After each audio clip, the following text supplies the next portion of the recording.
Welcome back and good morning with Wine Educated. I'm your host Wesley Seth Loney, and today we're going to be having some Armagnac. So this is Marie Dufay Armagnac. It's a Bass Armagnac. You can get into the region and whatever, but essentially Armagnacs are just like cognacs except made in the south of France in a select location. So what that means is, unlike cognac, where you can maybe get a little bit of that acidity and all that, Armagnacs, on the other hand, use riper grapes, and in my opinion, makes it a lot better. So let me give you guys this experience.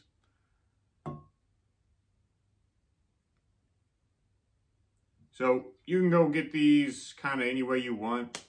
They're not super common, but just a little bit today. It's the morning time. You can get these anywhere you want, except for a lot of places. There's only a few places. The first time I got Armagnac was down under, and when I came back to the States, the only place I got it for the first few minutes was, the first few months was 5 Points in Georgia.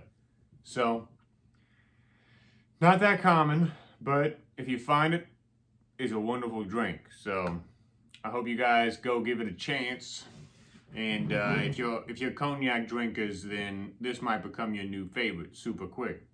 When drinking Armagnac, things like that, any type of brandy really, you kind of want to heat it up. So I got this right here, and what you want to do, put it on the table. You want to keep the glass moving. I'll show you guys why, but you can light under it, start heating it up, and then what this does is it releases the volatile so you can smell it more. It really opens it up, and it literally smooths it out. So I only recommend doing this with brandy. Every other type of drink I would not recommend, just because I mean, I always do it on the ice, but with brandies it's the opposite. And then if you leave it on one spot of the glass too long here, it kind of like blackens the glass. And yeah, so I don't know if you guys can see that. Yeah, maybe a little bit, but you just want to keep it moving. Don't worry, if that happens, it's not the end of the world. You can literally just clean it up. There's nothing wrong with that. So, nothing wrong with that, but if you do it long enough, it definitely will damage the glass. Okay. Here we are, nice, warmed up. Yeah, so, I mean, it's just a beautiful overall. This is Husty aged, which is aged 12 years in oak barrels. And you'll be surprised. So, if you found a bourbon aged for 12 years, I mean, you're looking at a lot more than $100. This, on the other hand, you can get this anywhere in the $70, $80 range. And I mean, it is a treat. You get caramel, you get toffee.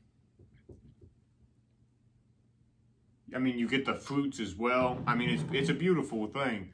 So, what they use to make this is only grapes. They don't use any other types of fruits, only grapes. And it's Braco, Tutué, Uni Blanc, and I think there's a third grape, but there's only 3 grapes used in Armagnacs. I believe there's only 1 in cognacs. You guys let me know. I think it's only Uni Blanc or Trebbiano. That's the name of it. But you guys let me know what you think about cognacs and if that is correct. I'm not sure if it is. I read one thing and then I heard another thing, but yeah. So, unlike cognacs, again, Armagnacs are made on column stills. So it's a little bit of a different process. You get floral notes, all that. I mean, it's a treat. These are treats. But they use a column still for these. And a lot of you guys out there might be like, oh, well, why not a pot still? Pot stills have more flavor. That's actually probably one of the largest misconceptions in the distillation business. So pot stills just add a little bit more meatiness, gaminess, all that to an alcohol. Column stills can actually retain a lot of body. So of course there's some stills out there that'll literally distill it up to almost 100% alcohol, and then if that happens, then you kind of get rid of everything. 3 column stills, which are a lot more common for Armagnacs and all those, you know, you keep the body, you keep intensity, you keep everything like that, and arguably even more flavor than a pot. So just an interesting fact. But that's another difference between cognacs and Armagnacs. Cognacs are on pot stills, Armagnacs here are made on columns.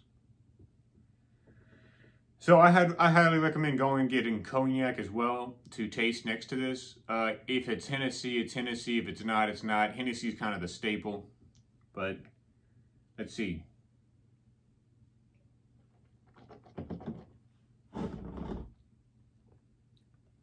Yeah, so, I mean,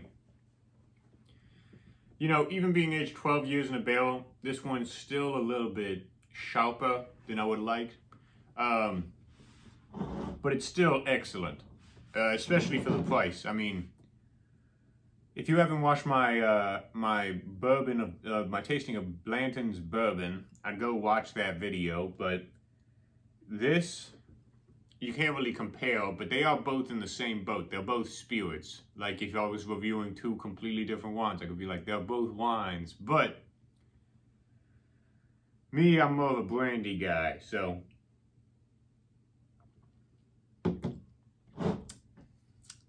Let's see. So I mean, the drinkability on this is just insane. It's even though it's a little bit sharper, it's smooth. It's smoother than Blanton's, and I believe we're looking at about 30% alcohol, so 80 proof. So it's a little bit less in proof than Blanton's. This is about a standard proofing.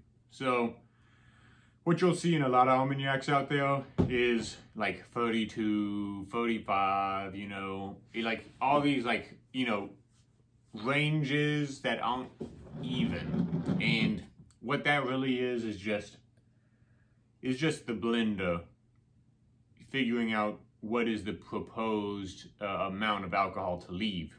So I know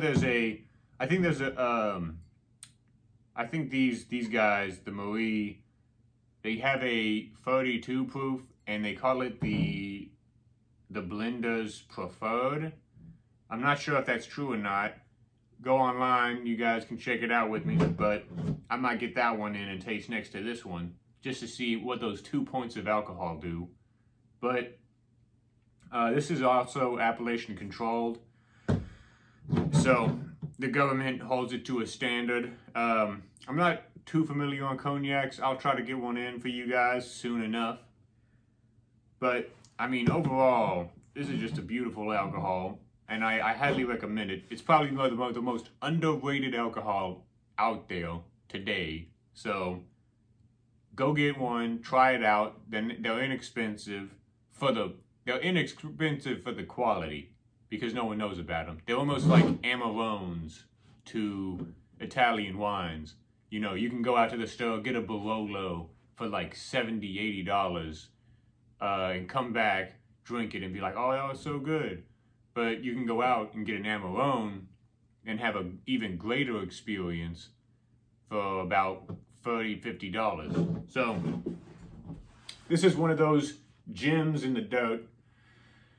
They don't have too much publicity, but they are absolutely insane. So cheers, guys. Till next time, be safe.